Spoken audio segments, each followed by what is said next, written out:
আসসালামু আলাইকুম। বিবিসি আন্তর্জাতিক বিশ্ব সংবাদে আপনাকে স্বাগত। শুরুতে সংবাদ শিরোনাম, পরে বিস্তারিত। বাংলাদেশের সর্বশেষ গুরুত্বপূর্ণ আপডেট সংবাদে আপনাকে স্বাগত। শুরুতেই সংবাদ শিরোনাম, পরে বিস্তারিত। প্রথমেই জানাবো আমাদের হাতে থাকা সর্বশেষ গুরুত্বপূর্ণ সবথেকে তাজা আপডেট সংবাদ। পাবনায় জামাত প্রার্থীর প্রচারণায় হামলা, শতাধিক মোটরসাইকেল ভাঙচুর। পাবনার ঈশ্বরদীতে জামাত ইসলামের প্রার্থী এবং জেলা জামাতের আমির অধ্যাপক আবু তালেব মণ্ডলের প্রচারণায় বিএনপির মনোনীত প্রার্থী হাবিবুর রহমান হাবিবের সমর্থকরা হামলা ও গুলি চালিয়েছে। এতে তালেব মণ্ডলের গাড়িসহ শতাধিক মোটরসাইকেল ভাঙচুর করা হয়, আহত হয়েছে অনেকেই।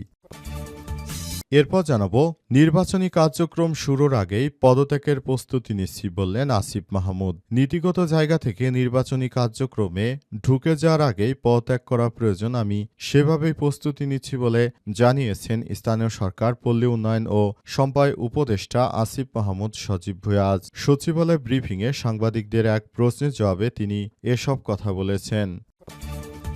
জানাবো মগবাজারের মোড়ে ছুরিকাঘাতে দুই স্কুল ছাত্র আহত। রাজধানীর মগবাজার মোড়ে দুই স্কুল ছাত্রকে ছুরিকাঘাতের ঘটনা ঘটেছে। আজ ৮ দিন হাসপাতালের সামনে এই ঘটনা ঘটে এবং এই ঘটনায় পুরো এলাকায় থমথমে অবস্থা বিরাজ করছে। জানাবো আজ বৃহস্পতিবারের কম্পনটি আপনার শখ। বাংলাদেশে আবারও ভূমিকম্পে কেঁপে উঠেছে। আজ বিকাল ৪টার দিকে ঢাকা, নরসিংদী, গাজীপুর দেশের বিভিন্ন জায়গায় ৩.৬ মাত্রার মৃদু ভূমিকম্পন অনুভূত হয়েছে। আবহাওয়া অধিদপ্তর জানিয়েছে ভূমিকম্পটির উৎপত্তিস্থল ছিল নরসিংদীর ঘোড়াশাল। এতে কোনো হতাহত বা ক্ষয়ক্ষতির খবর পাওয়া যায়নি। আবহাওয়াবিদ রোবায়েত কবির বিবিসি বাংলাকে বলেছেন, এটি সাম্প্রতিক বড় ভূমিকম্পনের আফটার শক। তার ভাষায় এ নিয়ে দুশ্চিন্তার কোনো কারণ নেই। এবং সর্বশেষ জানাবো দেশে ৬.৫ কোটি মানুষ দারিদ্র্যের উচ্চ ঝুঁকিতে ২ বছরে কর্মহীন ২০ লক্ষ বলছে বিশ্বব্যাংক। বাংলাদেশে এখন প্রায় নতুন করে ২০ লক্ষ মানুষ বেকার হয়ে পড়েছে অবস্থায় দেশে আবারও বড় ধরনের সমস্যার সৃষ্টি হচ্ছে। এই ধরনের কার্যক্রম থেকে পুরো দেশ এবং জাতিকে রক্ষা করতে হলে কর্মসংস্থান সৃষ্টির কোনো বিকল্প হতে পারে না। প্রিয় দর্শক, এতক্ষণ শুনছিলেন সংবাদ শিরোনাম, এবারে বিস্তারিত। তবে তার আগে বন্ধুরা অনুরোধ থাকবে এই সংবাদটিতে একটি লাইক দিন। এই চ্যানেলে আপনি নতুন হয়ে থাকলে আমাদের সংবাদটি দেখতে দেখতে চ্যানেলটি সাবস্ক্রাইব করে রাখুন। কমেন্ট করে বন্ধুরা আপনার মূল্যবান মতামত জানিয়ে দিন আপনি বিশ্বের কোন দেশ থেকে বা বাংলাদেশের কোন স্থান থেকে আমাদের সংবাদটি দেখছেন এবং শুনছেন। আর বন্ধুরা সংবাদটি আপনার সোশ্যাল মিডিয়া ফেসবুকে শেয়ার করে বন্ধুদেরও দেখার সুযোগ করে দিন। গাজা যুদ্ধে আপনি যদি নিরীহ ফিলিস্তিনিদের ভালোবেসে থাকেন কমেন্টে ইয়েস লিখে বিশ্ববাসীকে জানিয়ে দিন। এবারে বিস্তারিত। পাবনায় জামাত প্রার্থীর প্রচারণায় হামলা, শতাধিক মোটরসাইকেল ভাঙচুর। পাবনার ঈশ্বরদীতে জামাত ইসলামীর প্রার্থী এবং জেলা জামাতের আমির অধ্যাপক আবু তালেব মণ্ডলের প্রচারণায় বিএনপি মনোনীত প্রার্থী হাবিবুর রহমান হাবিবের সমর্থকদের হামলার অভিযোগ উঠেছে। এতে তালেব মণ্ডলের গাড়িসহ শতাধিক মোটরসাইকেল ভাঙচুর করা হয়েছে, আহত হয়েছে অনেকেই। বৃহস্পতিবার ২৭শে ফেব্রুয়ারি বিকেলে উপজেলার শাহপুর ইউনিয়নের চর গড়াগড়ি এলাকায় এই ঘটনা ঘটে। আহতদের তাৎক্ষণিক নাম ঠিকানা পাওয়া যায়নি, তাদের ঈশ্বরদী উপজেলায় ভর্তি করা হয়েছে। স্থানীয় প্রত্যক্ষদর্শী সূত্র থেকে জানা গেছে, ঈশ্বরদীতে চর গড়াগড়ি এলাকায় ২ দিন আগে স্থানীয় জামাতের কর্মীদের মারধর করেন স্থানীয় বিএনপির কর্মী মক্কেল মৃধা এবং তার লোকজন। সেই ঘটনার পর আজ ওই এলাকার প্রচারণা চালাতে যায় পাবনা ৪ আসনে জামাতের প্রার্থী এবং জেলা জামাতের আমির অধ্যাপক আবু তালেব মণ্ডল ও তার সমর্থকরা। তারা চর গড়গড়িতে আলহাজ মোড়ে পৌঁছালে মক্কেল মৃধার ছেলের নেতৃত্বে তাদের উপর হামলা করে। পরে জামাতের নেতাকর্মীরা ফেরার পথে মৃধাপাড়ায় আবারও হামলা চালায় মক্কেল মৃধা লোকজন। এতে আবু তালেব মণ্ডলের গাড়িসহ শতাধিক মোটরসাইকেল ভাঙচুর করা হয়েছে, আহত হয়েছে অনেকেই। আজ বিকেলে উপজেলার শাহপুর ইউনিয়নের চর গড়াগড়ি এলাকায় ঘটনা ঘটে। আহতদের তাৎক্ষণিকভাবে এখনো নাম ঠিকানা জানা যায়নি। ঈশ্বরদী থানার ভারপ্রাপ্ত কর্মকর্তা ওসি আসম আব্দুল নূর জাহান, আপনারা সাংবাদিক স্পটে আসেন, আমরা স্পটে আছি, স্পটে ছাড়া কিছুই বলা যাবে না। বক্তব্য নিতে হলে আরও ২ ঘন্টা পর নিতে হবে। এ বিষয়ে মুঠোফোনে একাধিকবার যোগাযোগ করেও বিএনপি চেয়ারপারসনের উপদেষ্টা এবং পাবনা ৪ আসনের বিএনপির প্রার্থী হাবিবুর রহমান হাবিবের কোনো মন্তব্য পাওয়া যায়নি।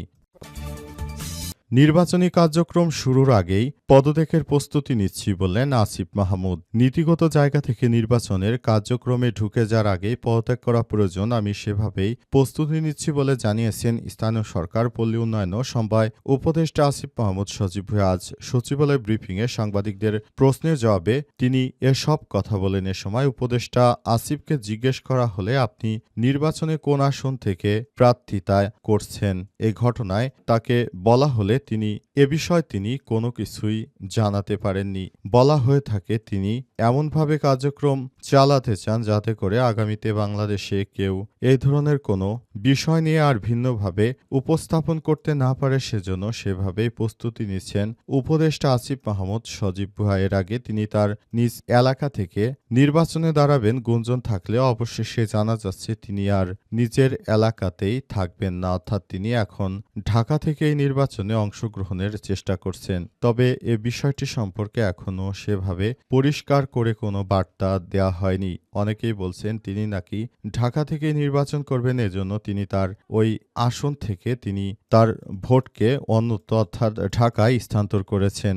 এজন্য এখন অনেকেই স্পষ্টভাবে বলছে উপদেষ্টা আসিফ মাহমুদ নাকি রাজধানী ঢাকা থেকেই নির্বাচনে অংশগ্রহণ করবেন। তবে এ বিষয়টি সম্পর্কে এখনও সেভাবে স্পষ্টভাবে জানা যায়নি। আজ তাকে জিজ্ঞেস করা হলেও তিনি এর কোনো সদুত্তর দেননি বলে উপদেষ্টার পক্ষ থেকেই জানানো হয়েছে। মগবাজার মোড়ে ছুরিকাঘাতে ২ স্কুল ছাত্র আহত। রাজধানীর মগবাজারে ২ স্কুল ছাত্রকে ছুরিকাঘাতের ঘটনা ঘটেছে। আজ বিকেলে 4:30টার দিকে আদ্দিন হাসপাতালের সামনে ঘটনা ঘটে। আহত অবস্থায় তাদেরকে ঢাকা মেডিকেল কলেজ হাসপাতালে ভর্তি করা হয়েছে।